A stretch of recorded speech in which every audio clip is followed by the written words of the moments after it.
Bueno, pues estamos listos, vamos a comenzar. Me da mucho gusto el saludarles de nueva cuenta.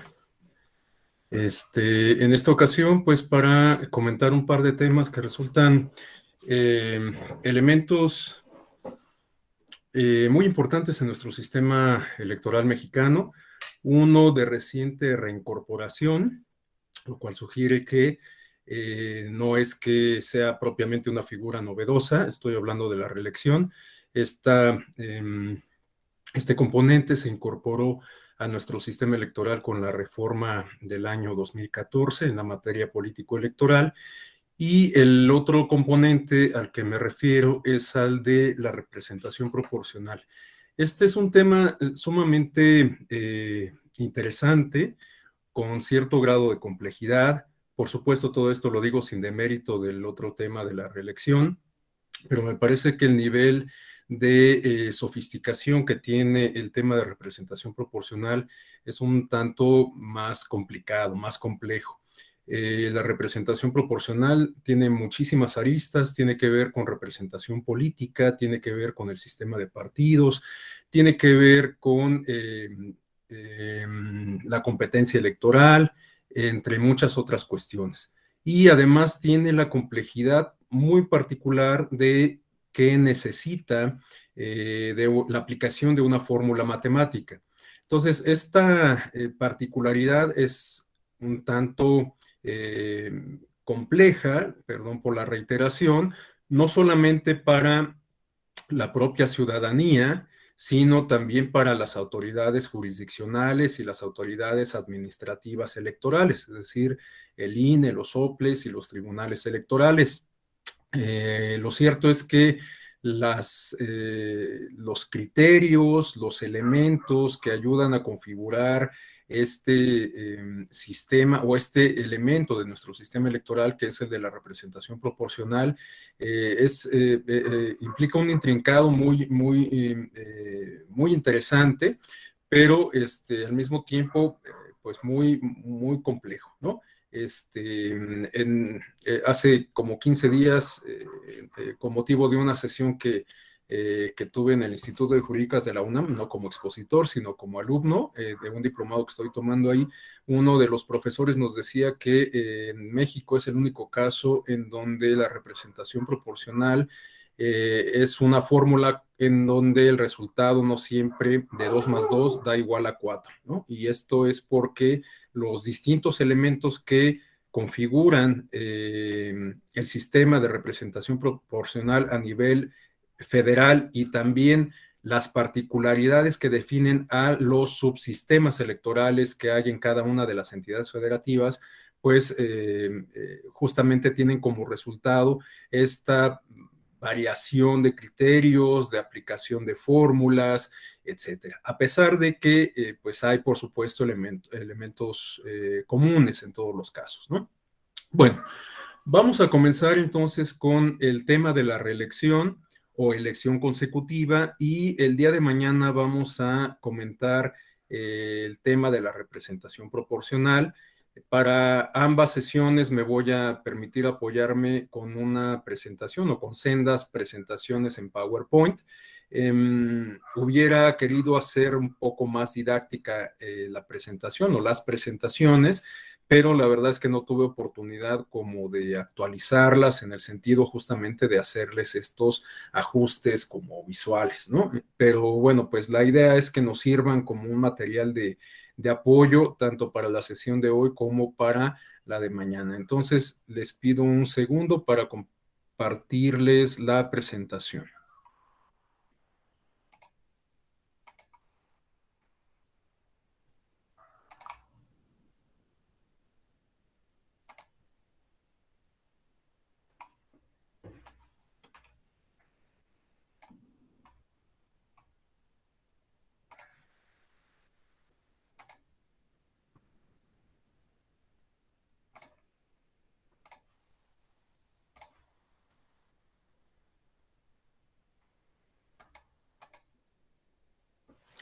Listo.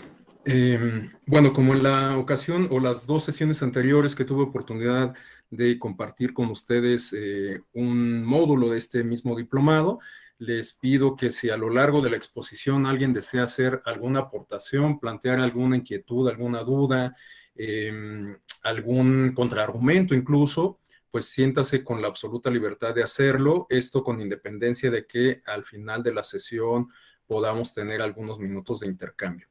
Bueno, por principio de cuentas, sobre la reelección, quizás convenga tener, digamos, como una base conceptual, ¿no? Una base nominal que nos ayude a saber de qué estamos hablando. De hecho, la propia denominación, pues, nos sugiere algo muy sencillo a partir de lo cual podríamos entender justamente la reelección. Cuando hablamos de reelección, pues estamos hablando de un proceso de selección de representantes populares mediante el cual se ratifica a el agente que nos representa en el cargo que lo hemos encomendado, ¿no?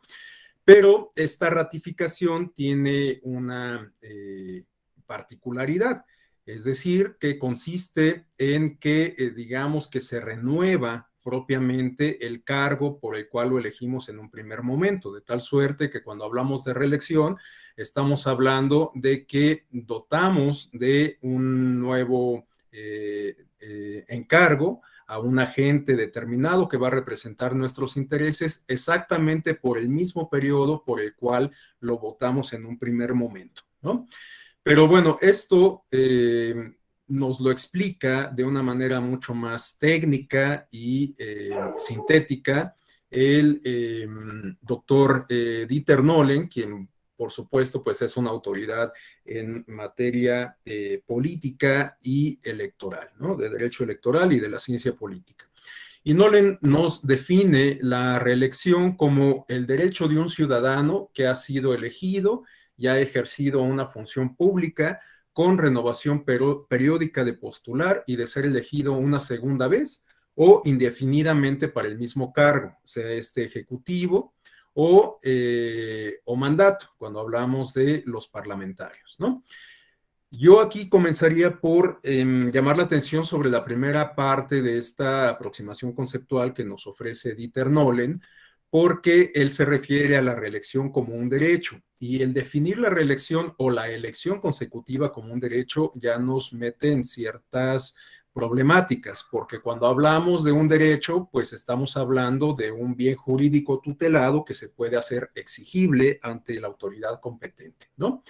Entonces, en este caso, no estoy absolutamente convencido de que la reelección o la elección consecutiva puede ser entendida o entendido en sí mismo como un derecho. En mi opinión, quizás podríamos definir la reelección o la elección consecutiva como la modalidad de un derecho en específico, que es el derecho al voto, en particular en su dimensión en su dimensión pasiva, ¿no? Es decir, en la dimensión que nos permite ser votados, ¿no?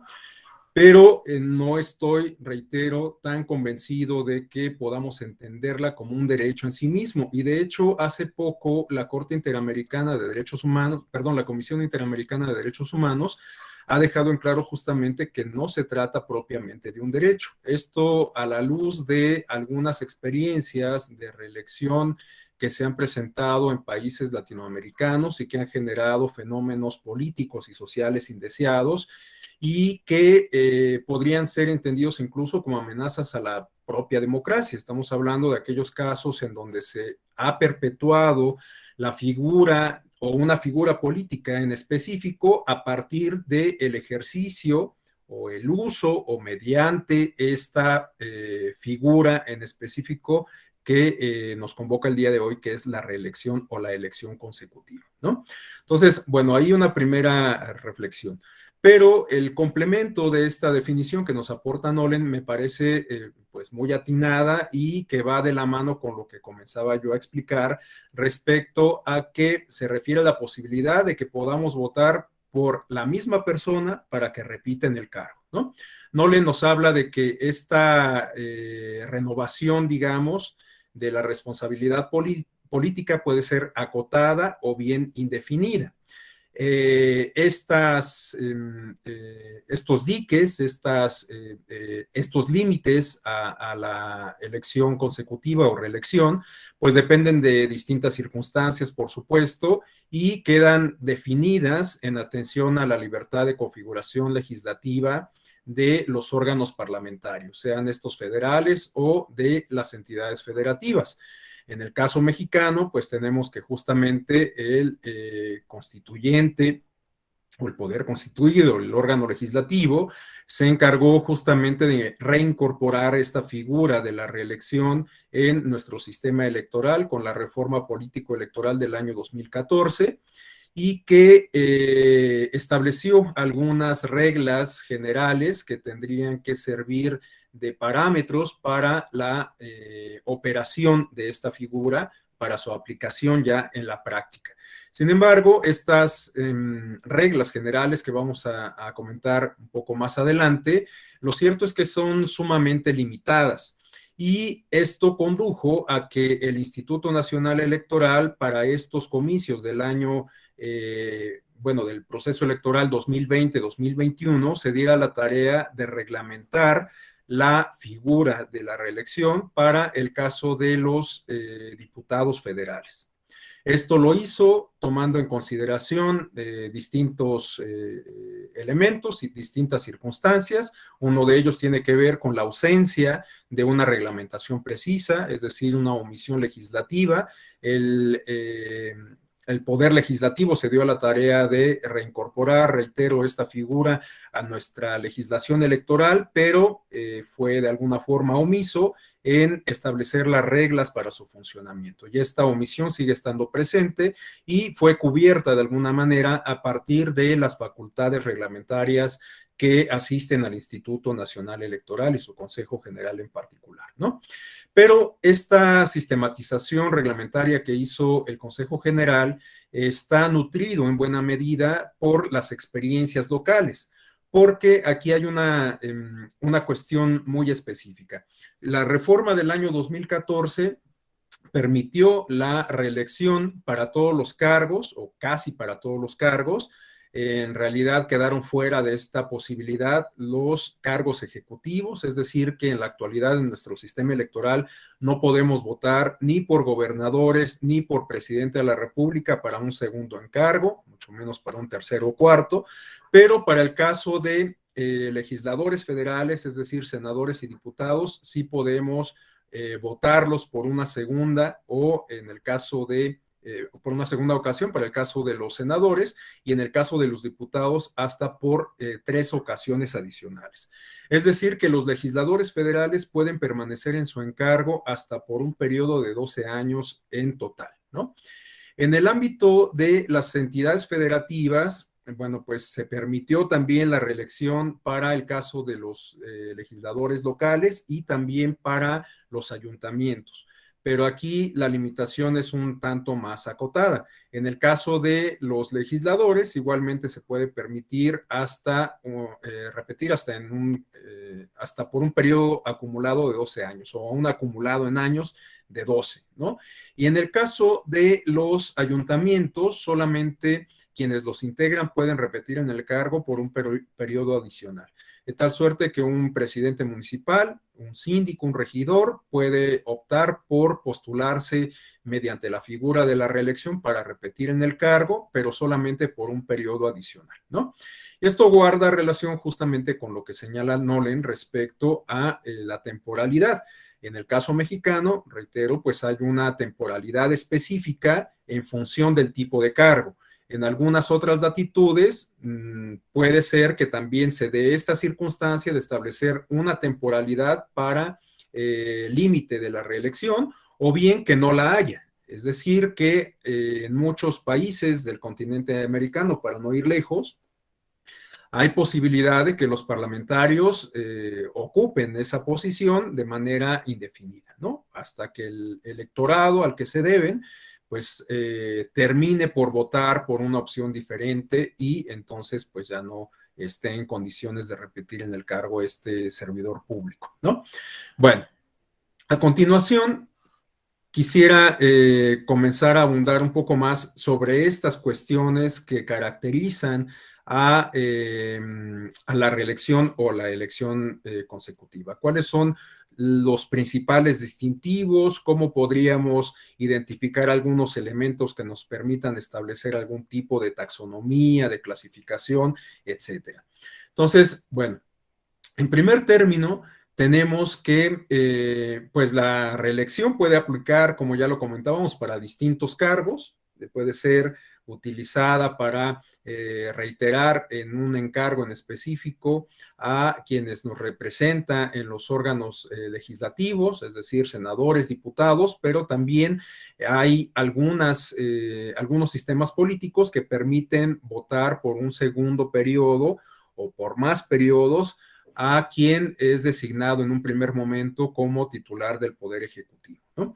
De tal suerte que, bueno, pues hay sistemas políticos que permiten la reelección de su presidente, para plantearlo en palabras lisas y llanas, ¿no? Ahora, la forma en que opera la reelección, como cualquier otra figura electoral, pues depende de las particularidades que el propio legislador le imprima en un contexto político, en un momento en específico, en una latitud, en una zona geográfica en específico, etcétera, ¿no? Entonces, el legislador es quien se encarga de establecer justamente los contornos, digamos, jurídicos de la figura de la reelección. De tal suerte que, bueno, pues puede ser el caso que el sistema electoral, por decisión de los órganos parlamentarios, termine por no incorporar esta figura al sistema. Es decir, que puede haber sistemas electorales en donde no se permita bajo ninguna circunstancia, para ningún cargo, bajo ninguna modalidad, la reelección, como fue el caso mexicano durante buena parte del siglo XX. Esto lo vamos a ver un poquito más adelante. Vamos a ver que a partir de los años 30 la reelección quedó suprimida en nuestro país y se reincorporó hasta la reforma del año 2014, ¿no? De tal suerte que durante ese periodo, que coincide con lo que en la ciencia política, bueno, pues en algunas otras disciplinas se ha definido como el periodo del partido hegemónico, la reelección estuvo ausente de nuestro sistema electoral. Pero bueno, pues hay otros contextos que permiten la reelección, pero con ciertos límites temporales. Puede ser que se permita la reelección de manera inmediata o que se permita la reelección de manera diferida. En el caso mexicano, durante estos años del partido hegemónico, no es que hubiera una prohibición explícita respecto a la reelección, pero como estaba configurado el sistema electoral conforme a las reglas que regían el modelo de gobernanza electoral, pues implícitamente quedaba excluida la reelección consecutiva, pero estaba permitida la elección o la reelección, pero no de forma continua. Es decir, que alguien que había sido diputado en algún momento podía volver a ser postulado en ese mismo encargo, siempre y cuando dejara pasar por lo menos un periodo intermedio, ¿no? Este mismo criterio también aplicaba para otros cargos, como podía ser el de senador de la República, senadora de la República, o para el caso de ayuntamientos.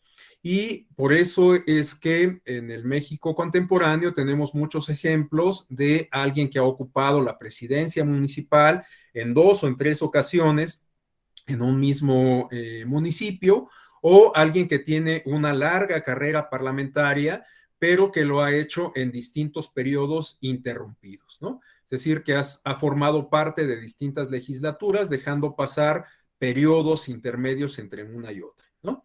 Bueno, otra modalidad que tiene que ver también con la temporalidad se refiere a aquellos casos en donde se permite la elección consecutiva de forma limitada, como ahora ocurre para el caso mexicano. Ya expliqué, esto lo vamos a reiterar de nuevo más adelante, que conforme a las reglas que nos dimos o que nos dio el legislador con la reforma del año 2014, tenemos que, por ejemplo, los parlamentarios federales pueden repetir en su encargo hasta acumular un total de 12 años.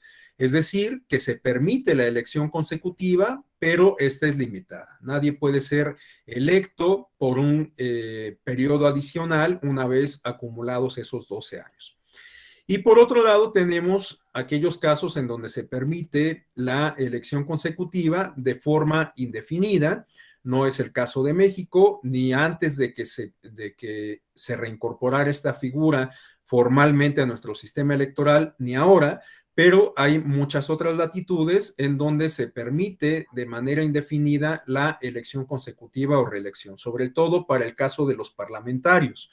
En algunos casos de otras latitudes, reitero, hay ciertos límites para la elección consecutiva o reelección cuando hablamos del titular del Poder Ejecutivo. Aunque este tema también se ha colocado en la palestra en los últimos años a la luz de experiencias como la de Bolivia, la de Venezuela, la de Nicaragua, etcétera, en donde pues se han modificado las reglas a efecto, las reglas electorales y políticas, a efecto de favorecer que en la práctica quienes ocupan la titularidad del Poder Ejecutivo permanezcan de manera indefinida en ese encargo.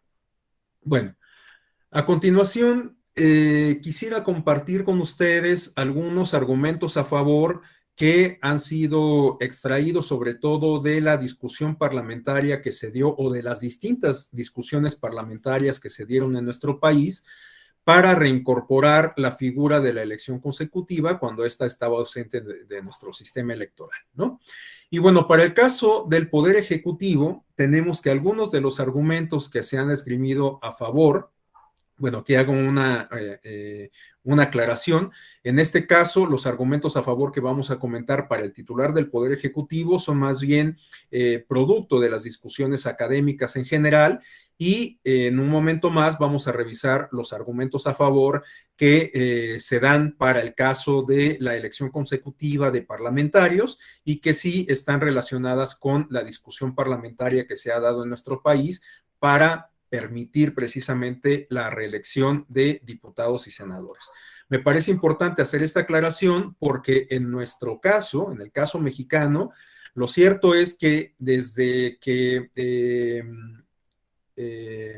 dio inicio la Revolución Mexicana, basada ideológicamente en el principio de no reelección, que tenía dedicatoria, como todos sabemos, para Porfirio Díaz, ideológicamente, este principio ha guiado los cambios que se han dado en materia político-electoral a lo largo de los años del siglo XX e incluso de lo que va del siglo XXI.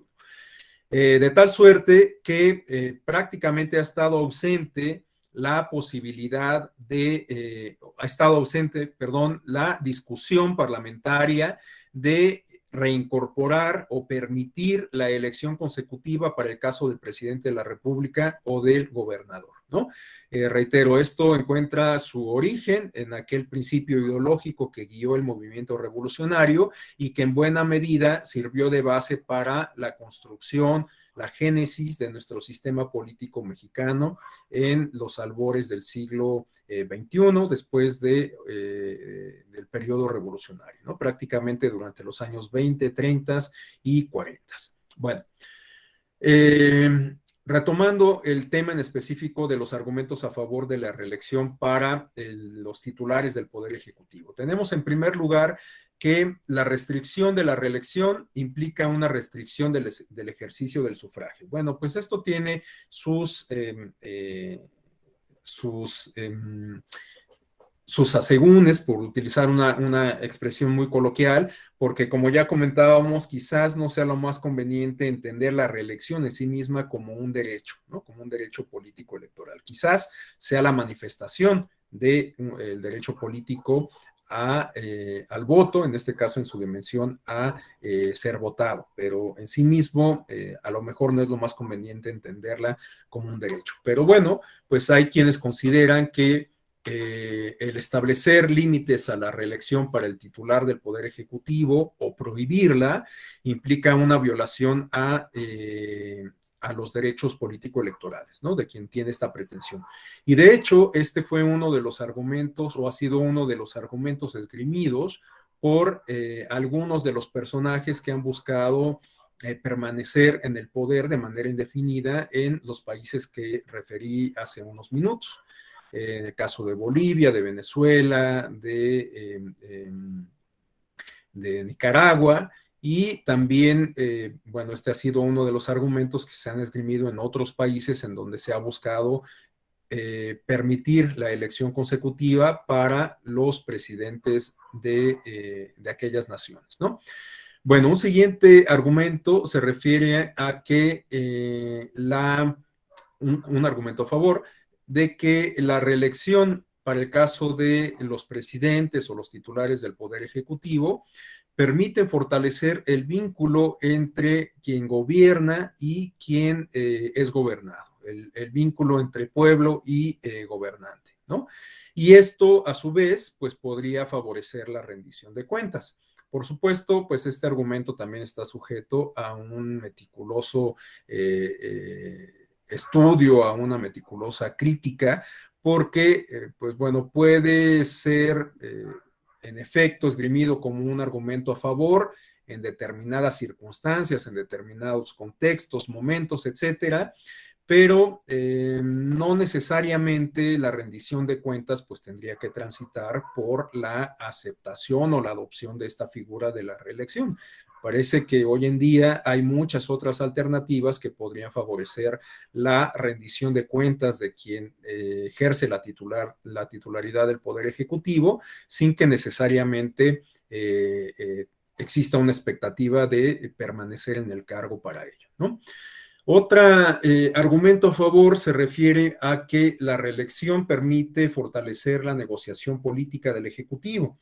Bueno, pues esto también tiene sus pros y sus contras, porque, bueno, pues naturalmente, en la medida en que el presidente de la República permanece en ese encargo, pues bueno, se convierte en un interlocutor al cual dirigir peticiones, con el cual negociar, con el cual establecer acuerdos entre los demás poderes, etcétera, ¿no? Esto puede ser, digamos, positivo si se ve desde esta perspectiva. Pero por otro lado, pues no necesariamente tiene que ocurrir esto así. De hecho, pues cuando alguien se perpetúa en la presidencia de la República, en la titularidad del Poder Ejecutivo, pues en muchas ocasiones se cancelan más bien las posibilidades de negociación con los partidos de oposición. En muchas ocasiones también, pues el ejercicio del poder se hace mediante la fuerza, mediante la persecución política, mediante la difamación, mediante la persecución a líderes opositores, etcétera. Entonces, bueno, pues no necesariamente también se cumple con este argumento a favor en la práctica en muchos casos. Y por último, tenemos que un argumento a favor, que este sí me parece que tiene una sustancia positiva de todas, se refiere a la continuidad de proyectos. Y esto lo afirmo porque desafortunadamente en México y en muchas otras latitudes de América Latina, para seguir con los ejemplos que hemos venido citando, tenemos desafortunadamente una visión cortoplacista por lo que se refiere a la administración pública. De tal suerte que en muchas ocasiones los proyectos que una determinada administración lleva a cabo tienen ciertas limitaciones materiales relacionadas con las cuestiones temporales, ¿no? En México podríamos citar infinidad de casos, infinidad de obras que quedan inconclusas, que tienen que ser continuadas por la siguiente administración, una administración que ya no le da la misma importancia, que por lo tanto no le destina los mismos recursos, la misma inversión, etcétera, ¿no? Bueno, igual no es objeto de esta sesión, por supuesto, pero pues solo para ilustrar, tenemos el caso, para no entrar en la polémica del aeropuerto, pues el caso del el tren de la Ciudad de México a Toluca, ¿no? Que, bueno, pues sigue estando inconcluso y todavía nos podíamos ir más atrás, ¿no? El caso de la segunda línea del tren suburbano que correría hacia algún sector del Estado de México, partiendo de la Ciudad de México, como lo hace la primera línea que se inauguró durante el gobierno del presidente Felipe Calderón, que va de la Ciudad de México a Cuautitlán, ¿no? Bueno, solo por poner ejemplos, pero sabemos que hay miles y en todos los ámbitos de gobierno, ¿no? Una presidencia municipal que no termina los trabajos de remozamiento de un parque, de reencarpetamiento de avenidas principales, de renovación de luminarias públicas, entre muchas otras, ¿no? En fin, hay muchos, muchos casos. Y bueno, pues con la reelección quizás pudiera ser, o la reelección, en el caso de los titulares del Ejecutivo, pudiera ser una garantía de continuidad de varios de estos proyectos, ¿no? Porque sería la misma persona que encabeza la misma administración la encargada de llevar a cabo estos proyectos de largo plazo, ¿no? Estos proyectos que originalmente podrían ser considerados trianuales o sexenales únicamente. Bueno, ahora tenemos la otra cara de la moneda, los argumentos en contra, ¿no? Bueno, pues hay por supuesto muchos argumentos en contra, pero aquí tenemos algunos de los más representativos. Por un lado, tenemos que el abuso del poder podría llevar a la perpetuación de un gobernante y esto tendría como consecuencia, por lo menos estos dos fenómenos que se refieren en la parte inferior de la lámina. La personalización de la política y la implementación de políticas de gobiernos populistas de corto plazo. ¿A qué se refieren estas cuestiones? Bueno, pues si permitimos que el titular del Ejecutivo permanezca en el cargo de manera indefinida, quizás contribuyamos a generar un fenómeno de caudillismo en donde se pierda, se diluya propiamente el encargo, la figura, y más bien lo que se enaltezca sea la personalidad de la persona, perdón, el juego de palabras, que ejerce el cargo público, ¿no? De tal suerte que se pierda de alguna forma la institucionalidad y se enaltezcan las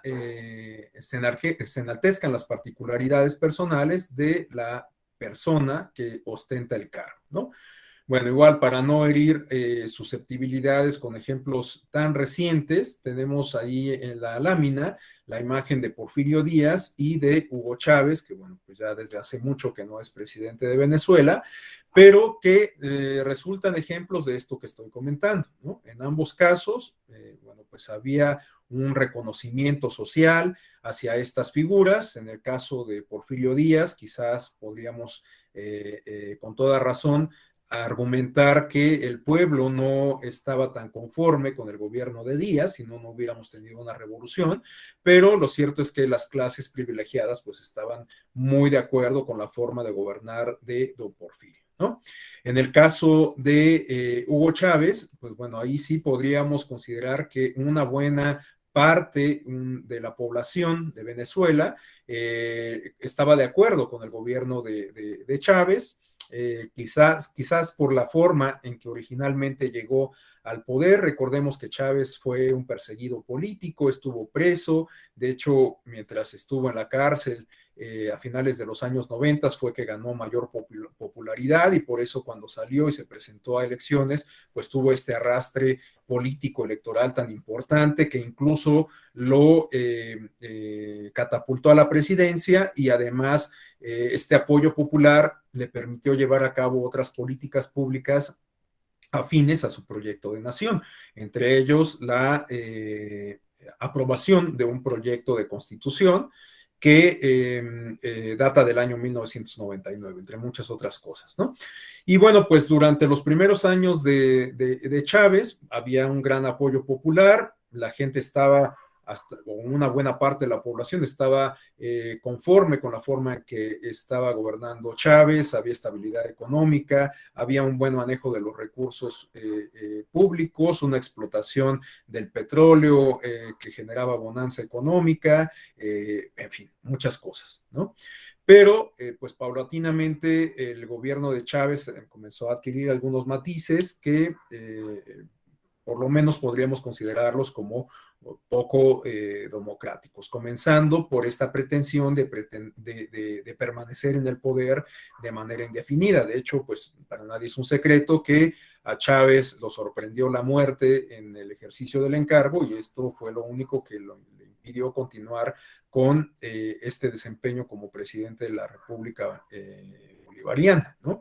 Si no, pues quién sabe qué hubiera pasado. Y pues en buena medida, parte de las instituciones que gestó durante las administraciones que encabezó, fueron las que han permitido la permanencia de Nicolás Maduro, con todas las consecuencias que pues sabemos, ¿no? Tanto las afirmativas como sustancialmente las negativas, ¿no? Bueno, en el caso del Poder Legislativo tenemos igualmente algunos argumentos a favor y algunos argumentos en contra. Por un lado, entre los argumentos a favor tenemos que la reelección o elección consecutiva permite la profesionalización de los legisladores.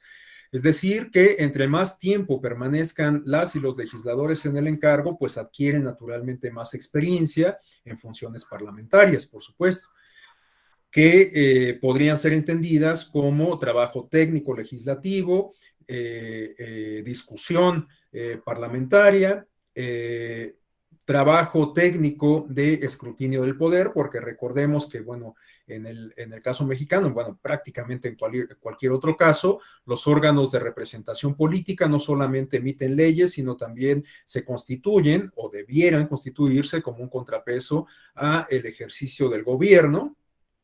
Y también, y en tal sentido, llevan a cabo ejercicios de escrutinio del poder, ¿no? Por eso es que, bueno, pues los órganos legislativos llaman a comparecer a servidores públicos que, pues son dirigidos por el titular del Ejecutivo para que rindan cuentas ante la nación, que es representada por los legisladores, naturalmente, ¿no?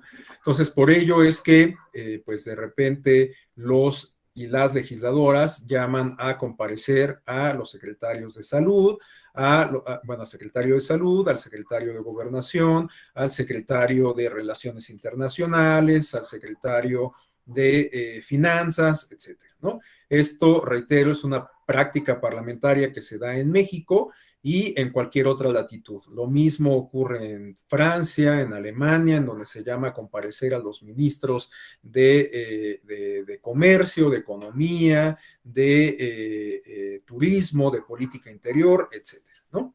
Bueno, entonces la reelección o elección consecutiva, pues contribuye justamente a esta profesionalización que pues no es muy difícil de entender. Naturalmente, cuando nosotros desempeñamos un cargo en específico, pues por supuesto que entre más tiempo desempeñemos ese cargo, pues vamos a adquirir mayor conocimiento y mayor experiencia y habilidades para su desempeño, ¿no? Por otro lado, también otro argumento a favor de la elección consecutiva de legisladores y legisladoras se refiere a la estabilidad política y legislativa. Es decir, que si tenemos un conjunto de legisladores, legisladoras que tienen esta posibilidad de reiterar en su encargo, pues de alguna forma existe cierta continuidad en los trabajos parlamentarios, ¿no? Es decir, que la curva de aprendizaje de cada renovación, pues es mucho más llevadera si es que permanecen legisladores y legisladoras que ya tienen experiencia en ese desempeño, ¿no? Entonces, bueno, pues este es otro argumento en favor de la elección consecutiva de parlamentarios. Por otro lado, tenemos que la elección consecutiva eventualmente puede permitir la construcción de proyectos de largo plazo, ¿no?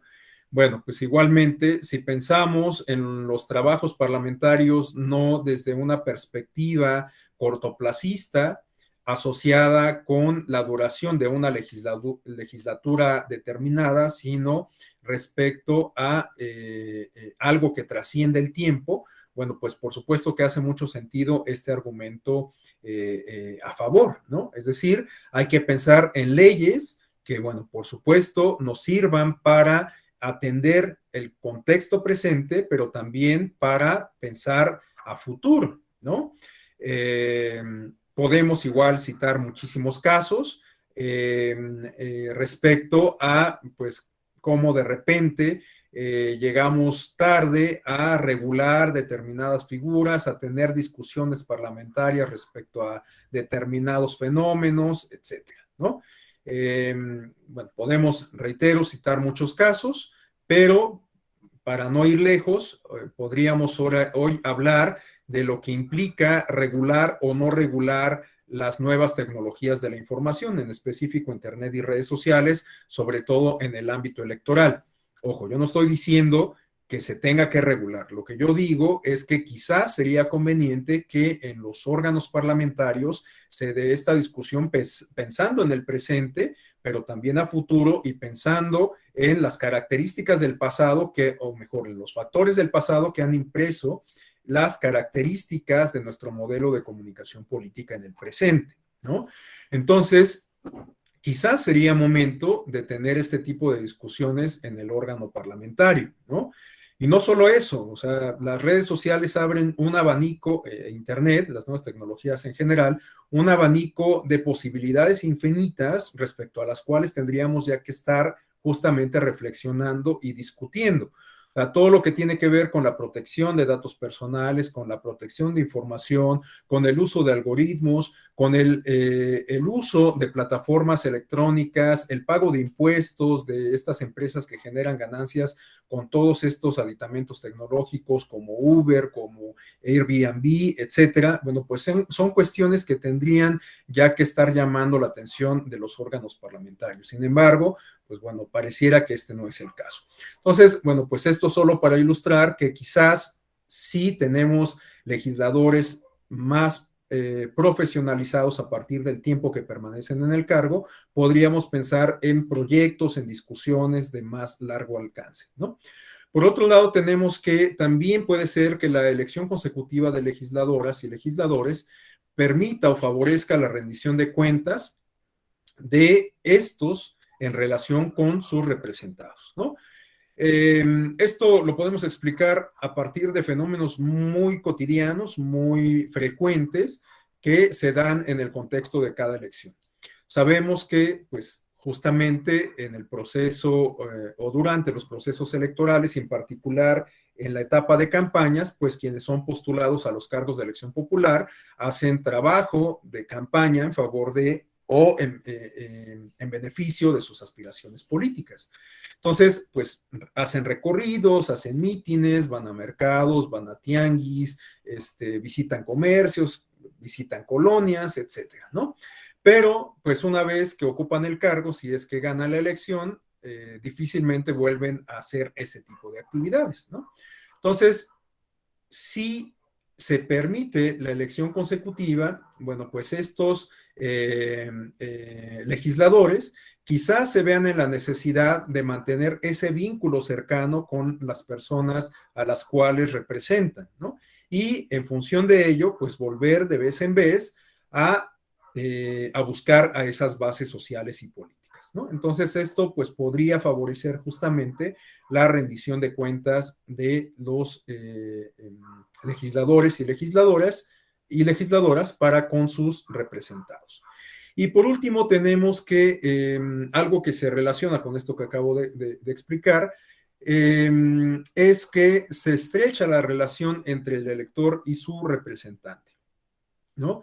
Si el representado, el legislador, la legisladora tiene la pretensión de repetir en el cargo, pues por supuesto que se debe a sus bases y debe de cumplir las expectativas, los compromisos, etcétera, y pues esto naturalmente implica fortalecer ese vínculo de comunicación, de interacción entre representados y representadas y representantes, perdón, ¿no? Entonces, bueno, pues la reelección puede favorecer a ello. Por supuesto, no de manera automática, pero puede ser un factor que contribuya a ese fortalecimiento. Y por otro lado, pues también tenemos argumentos en contra, ¿no? Por un lado, tenemos que la elección consecutiva de legisladores pudieran activar liderazgos locales o incluso cacicazgos, que de hecho este es uno de los elementos o de los argumentos que en su momento, en los años 30, fueron esgrimidos por los legisladores para cancelar la elección tanto de gobernadores como de legisladores, ¿no? Entonces, bueno, puede ser que la elección consecutiva de legisladores contribuya a generar un efecto pernicioso que consista en el enquistamiento de una élite política en un determinado territorio y con un determinado grupo de personas, ¿no? Un determinado conjunto de personas que se ven representadas por este funcionario público. Por otro lado, pues tenemos también uno de los grandes males de nuestro país y de muchos otros, pero bueno, pues en México, desafortunadamente, este es uno de los males que aquejan a la sociedad, al servicio público, a los proyectos de largo alcance, etcétera, y nos estamos refiriendo a la corrupción, ¿no? Bueno, pues por supuesto que si un legislador tiene esta expectativa de permanecer más tiempo en el cargo, pues puede ser que se sienta mayormente tentado a establecer algún tipo de acuerdo ilegal, ilegítimo, poco ético, con algún poder fáctico, con algún actor en particular, buscando el beneficio propio y en detrimento, por supuesto, del beneficio público, del interés general, ¿no? Esto, pues también puede ser identificado, lo podemos advertir en los casos de algunos otros cargos públicos, por ejemplo, en el caso de los gobiernos municipales. Digo, no vamos a poner nombres y apellidos, pero seguramente ustedes han escuchado muchos casos en donde pues se han generado escándalos de corrupción que trascienden a la prensa de empresas o privados que habían establecido algún tipo de acuerdo con un presidente municipal, con alguna alcaldesa, qué sé yo, para llevar a cabo obra pública basado en la expectativa o basados en la expectativa de que iba a reiterar en el cargo, y bueno, pues resulta que la ciudadanía decide al final otorgar ese encargo a una opción política distinta, y bueno, pues se viene abajo ese negocio turbo, esa negociación turbia entre particulares y servidores públicos, ¿no? Esto es algo pues que reitero, ha salido a la luz en muchas ocasiones a través de la prensa sobre todo, y que, bueno, pues reitero, se puede dar tanto en el ámbito de los ayuntamientos como en el caso de los legisladores, ¿no? Hay quienes han cometido algunos pues delitos propiamente, pero que tienen esta expectativa de ganar una elección y con ello adquirir fuero, ¿no? Y al mismo tiempo, pues, arroparse del manto de la impunidad, ¿no? Entonces, bueno, esto ha sido recurrente en muchos casos en donde personajes buscan ser electos por primera ocasión como diputados o diputadas, pero pues imagínense lo que significaría si se permite la elección consecutiva de manera indefinida. Pues alguien que tiene cuentas pendientes con la justicia y que se ampara con esta figura de el fuero, pues bueno, indefinidamente va a seguir teniendo pendientes esas cuentas mientras no deje de ocupar ese cargo, ¿no? Entonces, bueno, pues por supuesto que esa también es otra manifestación de la corrupción. Y por último, tenemos el enquistamiento de élites políticas y la obstaculización de la llegada de nuevos cuadros, ¿no? ¿A qué nos referimos con esto? Bueno, pues a que por supuesto que resulta muy positivo que se profesionalicen los legisladores, pero si estos se perpetúan en el cargo, pues cierran las puertas a los nuevos cuadros que vienen detrás, ¿no? Entonces no hay una renovación generacional, una renovación política, una renovación parlamentaria, ni siquiera una renovación partidista, ¿no? Entonces, pues esto lo podemos entender justamente como un enquistamiento de una élite, de una clase política en específico, que, bueno, pues puede tener su parte positiva, como ya lo comentamos, pero pues también muchas aristas no tan positivas. Bueno, me voy a ir un poquito más rápido para entrar a, digamos, la parte ya más técnica de cómo funciona la elección la elección consecutiva en nuestro país, ¿no? Entonces, bueno, voy a pasar rápidamente esta lámina de antecedentes históricos, a la cual de hecho de alguna manera ya he hecho referencia, en el sentido de que, bueno, nuestro sistema político electoral está basado ideológicamente en buena medida en este principio antirreeleccionista enarbolado por Francisco I. Madero en contra de Porfirio Díaz. Fue la bandera ideológica, reitero, que llevó a alentar el movimiento armado revolucionario y que tuvo como consecuencia el derrocamiento de Díaz y la llegada de un nuevo régimen que en realidad no terminaría de cuajar sino hasta los años 30, porque como todos sabemos y recordamos nuestras clases de historia del sistema político mexicano, pues advertiremos que durante los años de la década del 10 al 20 y de la década del 20 al 30, todavía teníamos una etapa bastante convulsa en nuestro país, ¿no? Los movimientos políticos solían arreglarse a balazos, asesinatos, y no sería sino hasta con la llegada de Plutarco Elías Calles que comenzaría propiamente la institucionalización del movimiento revolucionario y comenzarían a gestarse las bases de nuestro sistema político electoral, que en buena medida está relacionado este origen con el surgimiento del Partido Revolucionario Institucional, que encuentra sus antecedentes en el Partido Nacional Revolucionario y en el Partido de la Revolución Mexicana, ¿no? Que justamente pues es un producto de aquel periodo del Maximato encabezado por Plutarco Elías Calles, ¿no? Esto es importante tenerlo en consideración a la luz de este tema que estamos discutiendo, porque,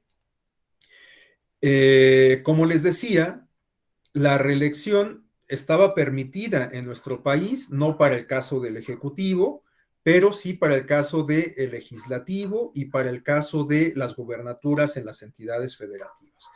Sin embargo, en el año de 1933 fue que se llevó a cabo una reforma constitucional que dejó fuera la reelección o elección consecutiva de nuestro sistema electoral, que también estaba en etapa de gestación, en sus ciernes, ¿no? Recordemos el surgimiento del Partido Nacional Revolucionario, se da en el año de 1929, en el año de 1936 adquiere la denominación actual en el año del 36, estoy un poco confundido con las fechas, pero bueno, el caso es que en estos años 30 fue cuando se gestó, o en los albores de los años 30, en el año 29 para ser precisos, se se dio origen a el Partido Nacional Revolucionario, que, reitero, pues es como la base o fue la base durante muchos años de nuestro sistema político electoral, ¿no?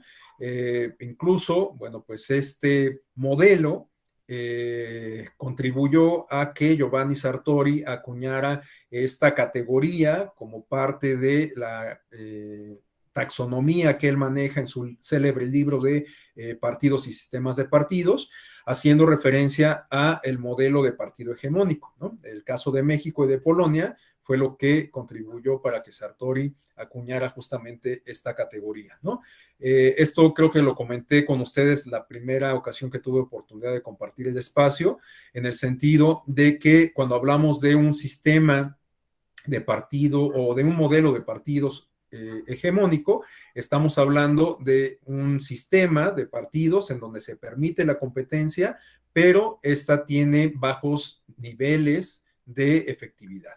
Es decir, que hay un partido central que gana tradicionalmente todas las elecciones, y aun cuando pues hay instituciones, leyes, partidos de oposición, candidatos que son postulados por ellos, etcétera, pues todo el aparato de gobernanza electoral está diseñado para que en la práctica este partido ejerza tal hegemonía electoral, ¿no?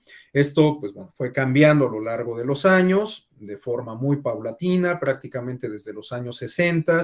En particular, en los años 70 se presentó una coyuntura con la reforma del año 77 y bueno, pues ya después las grandes reformas transformadoras en materia electoral que se dieron durante los años 90 contribuyeron a gestar el modelo de gobernanza electoral que tenemos en la actualidad y que permite la competencia efectiva entre todas las fuerzas políticas e incluso entre candidatos independientes, candidatos y candidatas independientes. Por supuesto, hay muchas áreas de oportunidad, hay muchas cuestiones que se podrían mejorar, pero hoy por hoy estas reglas que nos hemos dado a lo largo del tiempo permiten que los votos se cuenten bien en general y que prácticamente todas las fuerzas políticas tengan posibilidades reales de ganar elecciones. Basta con que revisemos un mapa electoral. Hay quienes siguen insistentemente creyendo que las instituciones electorales juegan a favor de unos y en contra de otros.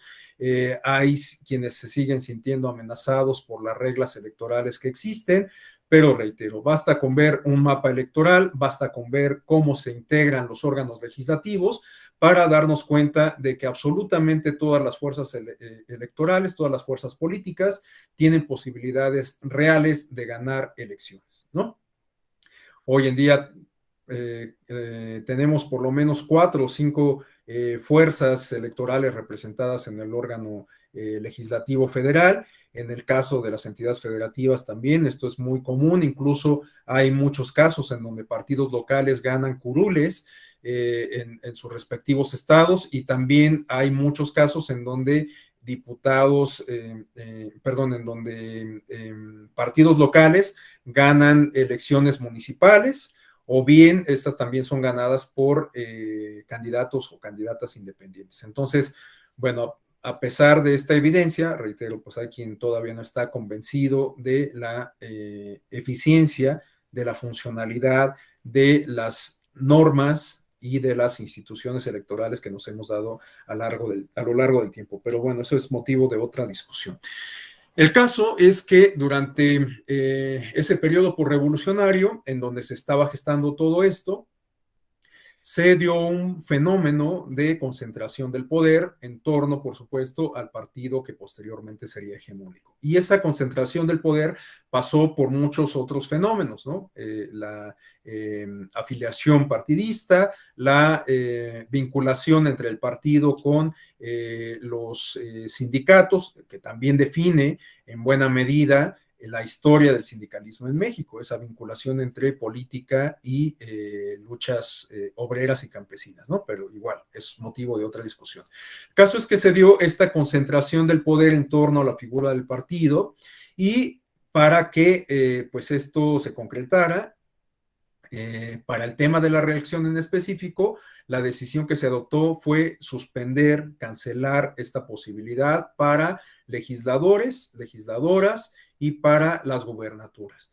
¿Cuál era la intención de esto? Pues justamente evitar la proliferación de liderazgos particulares y favorecer la disciplina alrededor del partido político, ¿no? Esto se ha manifestado a lo largo de los años de distintas maneras. Hoy en día muchos personajes ilustres de partidos de partidos distintos al revolucionario institucional tienen una larga trayectoria política en las filas de este partido, ¿no? Bueno, pues esto es así porque durante buena parte del siglo XX los cuadros políticos se formaban sustancia al interior del partido hegemónico, ¿no? Había, por supuesto, cuadros que se formaban en los partidos de oposición, que pues eran minoritarios, pero en realidad la clase política del siglo XX fue formada en sustancia en las filas del revolucionario institucional. Bueno, y esta disciplina del partido, reitero, es una consecuencia, entre otras cosas, de esta decisión que se adoptó en específico respecto a la reelección, porque, bueno, ¿quién decidía quién iba a ser el candidato para la gubernatura, candidato o candidata para la gubernatura de un estado en específico? Pues quien en la práctica era el jefe del partido político, es decir, el presidente de la República, ¿no? Quien era quien decidía quiénes iban a ser los candidatos postulados en los distintos distritos electorales, en el ámbito federal, en el ámbito de las entidades federativas, etcétera. Pues bueno, el presidente de la República y la élite, la cúpula del partido político, ¿no? Este fue un esquema que se mantuvo a lo largo del tiempo y que, reitero, pues guarda relación directa con la cancelación de la reelección de nuestro sistema político mexicano. Bueno, rápidamente, un antecedente histórico de el tema de la reelección, o para continuar con los antecedentes históricos del tema de la reelección en nuestro país. Tenemos que, si bien fue suspendida desde los años 30, en los años 60 comenzó a surgir la inquietud en los órganos parlamentarios para revivir esta figura de la elección consecutiva, en específico para el caso de los legisladores. Como les decía desde el inicio, para el caso de los titulares del Ejecutivo, esta discusión siempre estuvo ausente a lo largo de todo el siglo XX y sigue estándolo en el siglo XXI. Pero para el caso de legisladores, este tema ocupó un lugar importante en los años 60, en específico en el año de 1964. Y aquí hay que tener en consideración un hecho histórico también que guarda relación con el tema que vamos a comentar el día de mañana, que se refiere a la aprobación o la incorporación a nuestro sistema electoral de la figura de los diputados de partido, que son los antecedentes, o es el antecedente de la representación proporcional en nuestro país. ¿Qué eran los diputados de partido? Pues diputados que provenían de las filas de los partidos de oposición sustancialmente, aunque también del partido oficial, ¿no? Pero la particularidad de esta figura de los diputados de partido consiste en el mecanismo de asignación de los escaños, de las curules, ¿no? Resulta que la regla que se adoptó en el año de 1962 estipulaba que para el partido político que alcanzara un umbral electoral de, si no me equivoco, era el 2% de la votación, se podía ser acreedor a que se le asignara de manera directa un escaño, una diputación, ¿no?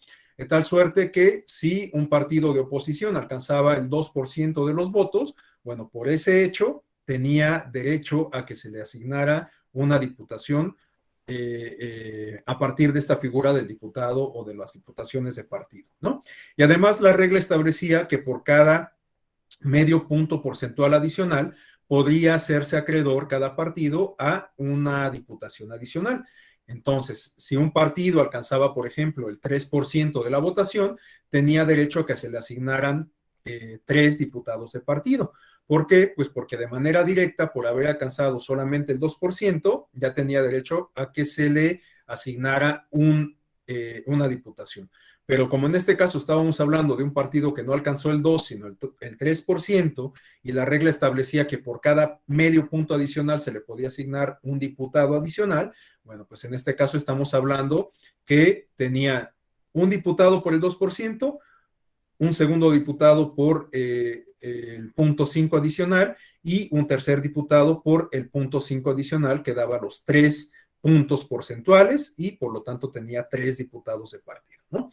Entonces, reitero, este fue como el antecedente de la representación proporcional en nuestro país, que propiamente fue adoptada hasta la reforma del año 1977. Pero, ¿por qué resulta importante tomarlo en consideración? Pues porque justamente si las diputaciones de partido se dieron o la figura fue adoptada en nuestro sistema electoral en el año 1962, estamos hablando que para 1964 ya había una mayor presencia de diputados de partidos de oposición. Entonces, bueno, pues paulatinamente se iban introduciendo en la discusión parlamentaria algunos temas que pues generaban por lo menos cierta incomodidad al régimen que todavía pues se encontraba perfectamente sólido, ¿no? Y uno de ellos pues es justamente la elección consecutiva o reelección. Entonces, bueno, en el año 64 se buscó introducir esta figura, se tuvo una discusión parlamentaria en donde participaron pues las distintas fracciones que tenían presencia en el órgano legislativo. Allá en la lámina tenemos algunas de ellas, el PPS, el PAN, el Partido Auténtico de la Revolución Mexicana e incluso el propio Partido Revolucionario Institucional, y se aprobó la propuesta, se aprobó el proyecto, la iniciativa en la Cámara de Diputados, ¿no? Se aprobaba la figura de la elección consecutiva para el caso de legisladores y quedaba perfectamente establecido que para el caso de la presidencia esta posibilidad estaba cancelada. Pero resultó que en ese año del 64, del 65, perdón, el año siguiente, tuvo lugar la Asamblea Nacional del Partido Revolucionario Institucional, y hay muchos autores que consideran que a pesar de que se había logrado un avance en términos estrictamente parlamentarios para reincorporar la elección consecutiva a nuestro sistema electoral, esta asamblea del partido fue importante porque ahí se tomó la decisión en la práctica de echar para atrás esta iniciativa, de tal suerte que, bueno, pues la iniciativa no fue, aunque se turnó a la Cámara de Senadores, en realidad ya no entró a la discusión, se desechó el proyecto y, pues bueno, no progresó, ¿no? Algunos de los autores que han analizado este fenómeno, esta coyuntura en particular, consideran que la propuesta se rechazó por el peligro de desestabilización respecto a la organización interna del propio Partido Revolucionario Institucional, y también la amenaza que significaba en términos de descentralizar el poder sobre la toma de decisiones para la asignación de candidatos, ¿no? Porque como ya comentábamos en la práctica, pues la cúpula partidaria era quien decidía quiénes iban a ser las personas postuladas por el partido, ¿no? Para los distintos cargos de elección popular de las distintas elecciones del país. Entonces, bueno, pues hay quien considera que en esta ocasión, aun cuando se avanzó en términos estrictamente parlamentarios con la discusión, lo cierto es que en la práctica se echó abajo por una decisión partidista, pero bueno, pues del partido hegemónico, ni más ni menos. Ahora, después, pues, aunque hubo algunos esfuerzos por impulsar el tema en la agenda parlamentaria, lo cierto es que jamás progresaron, sino hasta llegada a la reforma del año 2014, ¿no? La reforma electoral del año 2014, como todos lo sabemos, pues fue una reforma sustantiva de nuestro sistema político electoral. Es una reforma que permitió el paso a este modelo de gobernanza electoral que ahora nos rige y que implica la existencia de una autoridad administrativa con competencia nacional, la cual convive con la competencia que tienen en el ámbito local, lo que ahora se denomina los órganos públicos locales electorales, los OPLES, ¿no? Algunas de las atribuciones que estos tradicionalmente tenían fueron absorbidos por la Autoridad Administrativa Nacional, el INE, y además, pues bueno, hubo algunos otros cambios importantes. La reforma fue sumamente ambiciosa, no solamente fue en materia electoral, sino también en materia política, porque, bueno, entre otras cuestiones, incorporó la figura de la elección, incorporó la figura de los gobiernos de coalición, incorporó la figura de los candidatos independientes, llevó a cabo o trajo consigo una reasignación de competencias por lo que se refiere a el procedimiento especial sancionador, entre muchas otras cuestiones, ¿no? Pero bueno, enfocándonos en el tema que nos compete, que es el de la reelección, pues otra vez en la discusión parlamentaria surgieron algunos de estos argumentos a favor y en contra que ya comentamos sobre la profesionalización, pero por otro lado el enquistamiento de élites, sobre la rendición de cuentas, el fortalecimiento entre los representados y representantes, pero por otro lado respecto a algunas manifestaciones de esto que igualmente Sartori ha definido como la partidocracia y que se refieren a el poder que adquieren los partidos políticos como entidades igualmente de la naturaleza política, en el sentido de que muchas de las decisiones que se dan en los órganos parlamentarios no son producto de la discusión en estricto sentido parlamentario, sino que responden a los intereses de las cúpulas partidistas que están representadas en las cámaras, ¿no?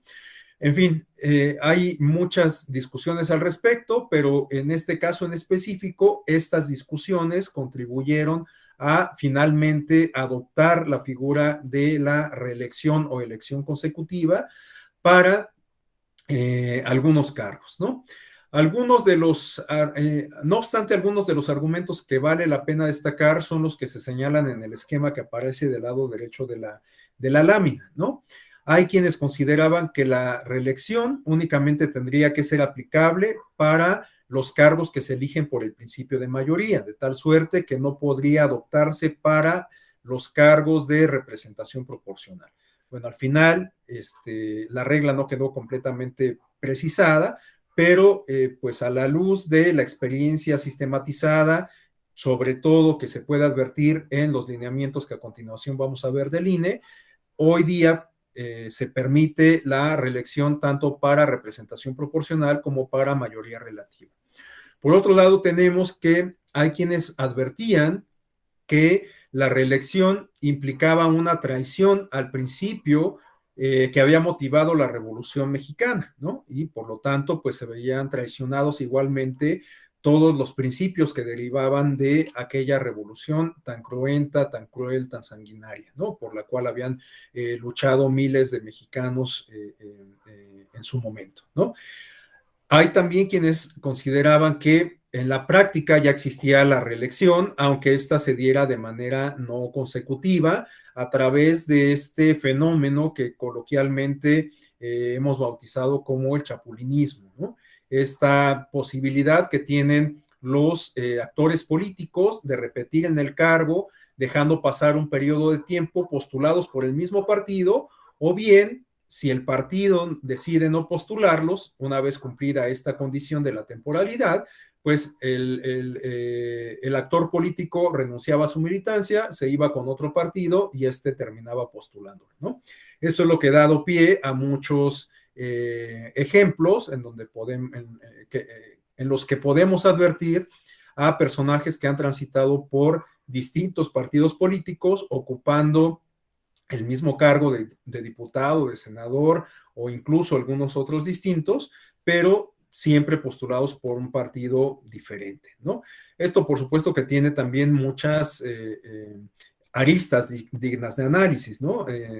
Por supuesto, lo estamos trivializando demasiado con esta categorización coloquial que sobre todo deriva del seguimiento en prensa, pero la verdad es que es un fenómeno interesante del gatopardismo, chapulinismo y demás, ¿no? Nos habla de muchas aristas que tienen que ver con representación política, con compromiso, con ética, con rendición de cuentas, etcétera. Y bueno, por otro lado, también hay quienes advertían que la reelección o la elección consecutiva o reelección de legisladores podría ser la antesala para abrir la puerta a la elección del presidente de la República. Y con ello, pues dar al traste prácticamente con el desarrollo de nuestro sistema político electoral, que, como lo he venido reiterando, encuentra su base ideológica en este principio de maderista de no reelección, ¿no? El sufragio efectivo, no reelección.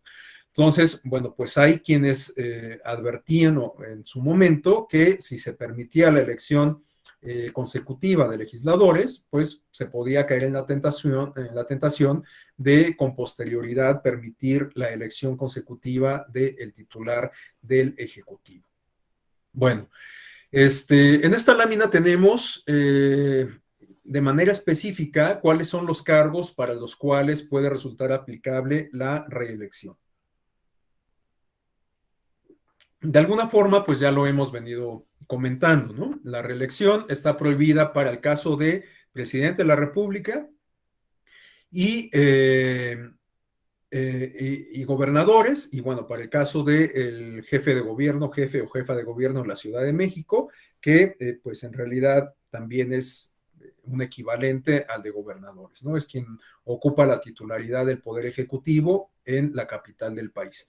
Pero para el resto de los cargos públicos que se definen mediante voto popular, sí resulta aplicable la reelección o elección consecutiva. Entonces tenemos que esta puede aplicar para diputados federales, senadores, para diputados locales, para presidencias municipales, regidores, síndicos, y bueno, para sus equivalencias en la Ciudad de México, ¿no? Entonces, bueno, pues esta lámina sintetiza esta información. Ahora,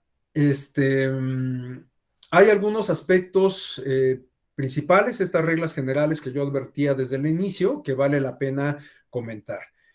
Para el caso de los diputados federales, la elección consecutiva puede acumular hasta un total de 4 periodos consecutivos. Si consideramos que cada periodo es de 3 años, estamos hablando que un legislador, una legisladora puede durar en total hasta 12 años como diputado o diputada, ¿no? Para el caso de senadores es el mismo límite de tiempo, nada más que por la duración del encargo solamente se puede elegir en una sola ocasión de manera consecutiva. Es decir, que alguien que ocupa una senaduría en la práctica igual puede durar 12 años en el encargo, pero ello solamente mediante la posibilidad de ser electo o reelecto en una ocasión, ¿no? Y en el ámbito de las entidades federativas se estableció que los diputados locales igual pueden acumular hasta un total de 4 años, es decir, reelegirse en 3 ocasiones, adicionales naturalmente a la primera ocasión en que fueron votados. Para el caso de alcaldes y concejales de la Ciudad de México, hasta por 2 periodos consecutivos, es decir, acumular hasta un total de 6 años. Y entre las reglas generales se establecía que tenía que precisar la postulación partidista y se prohibía la reelección a nivel de los ayuntamientos en los casos en donde el periodo de gobierno fuera mayor a 3 años, ¿no? Esto considerando que durante la reforma electoral, pues bueno, en el régimen transitorio de algunas entidades federativas se cambió, digamos, se vio impactado el ámbito de temporalidad para acompasar la reforma, ¿no? De tal suerte que con posterioridad a la reforma del año 2014 hubo muchos estados en donde los encargos duraban o bien 2 o hasta 4 años, ¿no? Entonces a eso se refiere justamente esta referencia. Ustedes recordarán el caso de Puebla y de Veracruz, en donde después de la reforma tuvimos gobernadores que duraron en el encargo solamente 2 años, ¿no? Incluso pues también recordarán el caso de Baja California, en donde había la pretensión de quien originalmente fue votado para durar en el encargo 2 años, de extender este mandato a 4, ya siendo él electo como titular del Ejecutivo, ¿no? Pero bueno, esto guarda relación con lo que comento de esta periodicidad que se vio afectada para armonizar la reforma en el ámbito de las entidades federativas con la reforma constitucional de aquel publicada en el 10 de febrero de 2014 en el Diario Oficial de la Federación. Bueno, aquí tenemos algunas reflexiones que nos ofrece este autor, Marco Morales, sobre la evaluación preliminar que él hace de la reforma electoral en nuestro país, cómo funcionaría. O sea, esta reflexión que nos plantea Morales data del año 2014, a unos meses de que se diera la elección, la aprobación de la reelección en nuestro sistema electoral. Y bueno, pues era una evaluación preliminar. Y lo que él hace es establecer un comparativo entre cómo funciona la elección consecutiva de legisladores en Estados Unidos y cómo funcionaría en el caso mexicano, ¿no? Bueno, no me detengo demasiado en ello porque ya nos queda poco tiempo y todavía no entramos a la parte más contemporánea respecto a cómo ha funcionado la elección o cuáles son las reglas que aplican hoy por hoy para hacer operativa la figura de la reelección o elección consecutiva, ¿no? Bueno, justamente ahora vamos a entrar a esta parte. Yo ya había adelantado que después de la reforma advertimos una omisión legislativa. Esta no es una circunstancia que solamente aplique para el tema de la reelección. Lo cierto es que después de la reforma del año 2014, el legislador fue omiso en regular algunos aspectos derivados de la propia reforma, como lo que se refiere, por ejemplo, a propaganda gubernamental. Comentaba hace rato que la reforma trajo consigo una reasignación, una redistribución de competencias entre la autoridad administrativa, es decir, el INE, y la autoridad jurisdiccional, representada por el Tribunal Electoral, por lo que se refiere al procedimiento especial sancionador, que es la vía a través de la cual se canalizan las denuncias que vulneran el modelo de comunicación política o las reglas que le resultan aplicables, ¿no? Es decir, que todo lo que tiene que ver con acceso indebido a radio y televisión, una simulación del ejercicio periodístico, el condicionamiento de programas sociales a la emisión del voto, el desvío de recursos públicos con fines proselitistas, por parte de servidores públicos, entre otras cuestiones. Bueno, todas estas denuncias se canalizan por la vía del procedimiento especial sancionador. Esto, por supuesto, con independencia de las denuncias que se puedan interponer por la vía penal, porque también habrá que recordar que el año 2014 permitió la discusión y aprobación de la Ley General en materia de delitos electorales, ¿no? De tal suerte que muchas de las conductas que son sancionadas en términos estrictamente administrativos y que tienen repercusiones en la calificación y los resultados electorales, bueno, pues también pueden ser denunciadas por la vía penal y se persiguen pues por esta